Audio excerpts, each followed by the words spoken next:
So part 20. Question, can a government employee, taong gobyerno, can they form, join, assist a union and do a strike? So answer, they can form unions. Sa mga gobyerno ngayon, meron na silang mga union, but they cannot do a strike. So nagkakaroon sila ng collective bargaining agreement. Iba tawag nila doon eh. But anyway, hindi naman natin concern yon dahil private ano lang tayo, sa mga private employees lang tayo.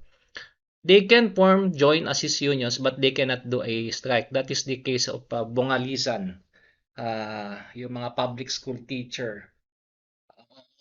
Ano ba tawag nila sa CBA nila? Basta meron parang CBA, parang CNA ang tawag nila eh. Collective bargaining agreement. Sa kanila parang collective negotiation agreement.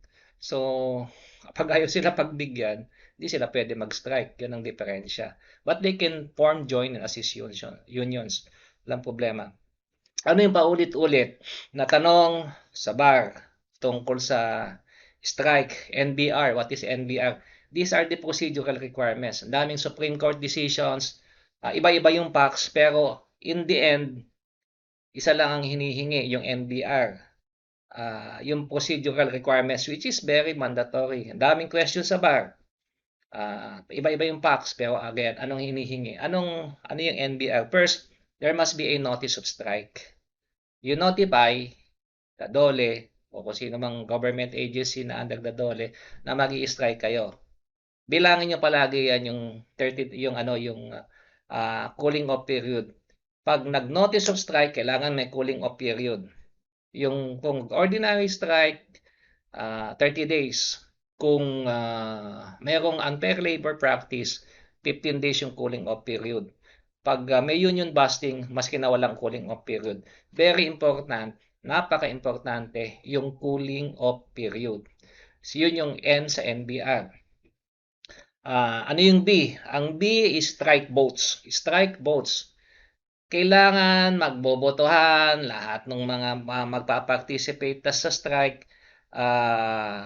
Lahat ng magpa-participate sa strike, magbobotohan. Itutuloy ba natin yung strike? Ginagawa yung strike vote after the notice of strike. Yan, kailangan may strike vote. May strike vote by secret balloting. Kasi hindi naman lahat ng union members, hindi naman lahat ng empleyado ay gusto mag-strike. Syempre, pag nag-strike, wala kayong trabaho. No work, no pay. Diba? So, kailangan may strike vote. Another mandatory procedural requirements, kailangan merong strike votes. And yung R doon sa NBR, yung result of the strike vote o yung result of the strike election, 'di ba? Kailangan meron kayong resulta, i-report niyo yan sa DOLE, particularly sa NCMB, i-report niyo NCMB ba sa DOLE. I-report niyo yan at least 7 days before the intended strike. So in effect, ilang days ang cooling off period? 30 plus 7, 15 plus 7, 0 plus 7. So yan yung paulit-ulit NBR. Pag nagkaroon ng strike, ay bilangan yung kagad kung tawag dyan, the strikers, they follow the NBR, yung cooling off period. Again,